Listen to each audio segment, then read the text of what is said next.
Pag-usapan po natin ang mga politiko na isinasangkot. May mga kinakaharap na malaking problema sa graft and corruption dahil sila itinuturo at kakasuhan. Under investigation at kakasuhan. Okay? Kaya ko po ito nais na pag-usapan natin, topic natin dahil hindi ko po sinabi na sila ay guilty na. Ang sinasabi ko, sila po ay mga politiko, government official, pinapasweldo ng taong bayan. Dapat merong kahit papaano na delikadesa. Kasi kung ikukumpara po natin sa mga mauunlad na bansa, malalaking bansa sa mundo, doon po sa kanila ang nachismis nagre-resign. Ang inaakusahan hindi na ho talaga nagtatagal sa gobyerno at hindi na kumakandidato sa susunod na mga eleksyon. Yan po ay naakusahan o pinagdudahan pa lang. Dito po sa ating katakot-takot ng itinuturo ng mga umami na nakasapakat sa flood control scam, graft and corruption na nagpapahirap sa ating bayan. Akalain mo yung mga inaakusahan ay parang taas noo pa rin. Pumapasok pa sa Senado, pumapasok pa sa Kongreso at parang wala lang. Ang kapal din ng saan sila kumukuha ng ganyang kalakas ng loob. Again, di ko po sinasabing guilty na. Pero ang perception, tingin, pananaw ng maraming Pilipino, totoong sila'y corrupt, totoong sila'y abusado, totoo na talagang sila'y umaabuso. Pero nakakapasok pa rin, nakakaharap sa public hearing, nakakaharap sa plenaryo, parang alalang. Hindi sila nakukonsensya. Hindi sila nahihiya. Tanong lang po ito dahil kasi wala namang masama kung sila ay pansamantalang maglilib dahil inakusahan sila, under investigation sila. Katunayan, may recommendation na, may resolution na ang Department of Justice at ang ICC na pinakakasuhan na plunder, corruption, or malversation. Alam po ang bigat po niyan. Ano ba ang ibig sabihin ng malversation? Paglustay ng pera ng bayan. Pagkapandarambong, pagka-plunder, pandarambong sa pera ng bayan. Ang tindi po niyan. Kahit na akusahan ka pa lang, dapat may delikadesa ka. Para ang gawin mo dyan, mag-resign ka o kaya ay mag-leave para pumokus ka dun sa iyong kaso. Labanan mo yung kasong yan. Harapin mo yan, bigyan mo ng panahon, at pag nalinis ang pangalan mo, saka ka bumalik sa Kongreso at Senado. Kung nakalib ka lang. Hindi naman po bawal na ako po'y maglilib muna dahil ako'y inakusahan sa iso ng korupsyon, kaya akin mo nang haharapin ito at lilinisin ko ang aking pangalan. At pag nalinis ang pangalan ko, bago ako bumalik. Ang ganda nun, macho-macho ang dating nyo. Kagalang-galang ang dating ninyo. Pero wala kayong balak at ginawa na ganyan.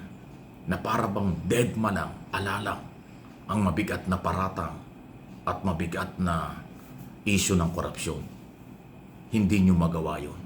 Kapit ko pa rin kayo. Taas daw pa rin kayong lumalantad dyan. Nasaan ang inyong kahihiyan? Wala. Nasaan ang delikadesa nyo? Wala rin. Pakapala na lang. Ganon ang dating.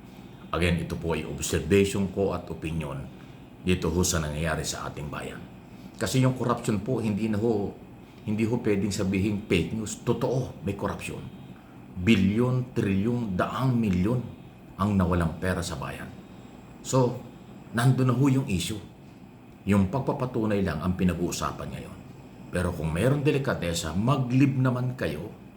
Isipin mo, suspect kayo, akusado kayo, inaakusahan kayo sa napakagarapal na korupsyon, tapos tuloy-tuloy pa rin kayong nakakatanggap ng sweldo. Tumatanggap pa rin kayo ng benepisyo. Nasa naman ang inyong kahihiyan, mga senador? Hindi ko nilalahat. Hindi ko na rin papangalanan. Alam naman natin yan eh. Mga 3-4 na senador yan eh. Nasa na? Di ba yung dating senador nakakulong na? Hindi na natin pinapasweldo yun. Okay lang yun. Pero itong mga incumbent senador, yung 8 or 12 na mga congressman, yung isa ay dating congressman, nasa naman ang kahiyan nyo? Ha? Hindi nyo ikinahihiya yung inyong kasalukuyang sitwasyon? Hindi rin ikinahihiya ng inyong pamilya na tuloy-tuloy ang inyong sweldo, pagtanggap ng pera ng bayan? Tapos kayo po ay isinasabit diyan sa ganyang napakalaking iskandalo. Malinaw po kasi ang pinagbabasihan ko dito, hindi ho chismis o sa pantahalang. Meron ng recommendation ang DOJ, Independent Commission for Infrastructure, after nila na mag-imbestiga na kayo ay hindi lang sa isang malversation, 2 malversation case, corruption ang inyong kakaharapin. Baka naman pwedeng umalis muna kayo sa Senado. Mag-concentrate muna kayo sa inyong trabaho. Yun nga lang leave, yun yung tamang dapat gawin. Yung kayong pagre-resign, hindi nyo kayang gawin yun. Di ba? Sino ang pwedeng makagawa ng pagre-resign? Ang nakagawa niya si Saltico lang. Kasi sa sobrang takot niya ayaw na bumalik dito. Pero yung mga nandito, bakit hindi nyo magawang mag-leave man lang? Di ba? Ang daming congressman, 12 yata yan. Yung 8 ay nakasuhan na. Yung senador, 3 o 4 yung may problema dyan. Talagang patigasan na lang, Kailan kaya kayo magkakaroon ng delikatesa? Kailan kaya kayo magkakaroon ng kahiyan? Uulitin ko, pera ng bayan na wala. Mamamayang Pilipino ang complainant.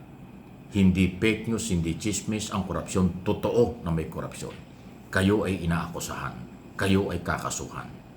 Pagkatapos ay nandyan pa rin kayo, talaga lang, talagang matindi. Yan ba yung inyong ipamamana sa inyong pamilya? Sa inyong mga anak, apo at kaibigan? Na kahit na kayo itinuturo na at may ebidensya na, hindi pa naman napapatunayan sa korte, nandyan pa rin kayo. Nagmamalaki pa rin kayo.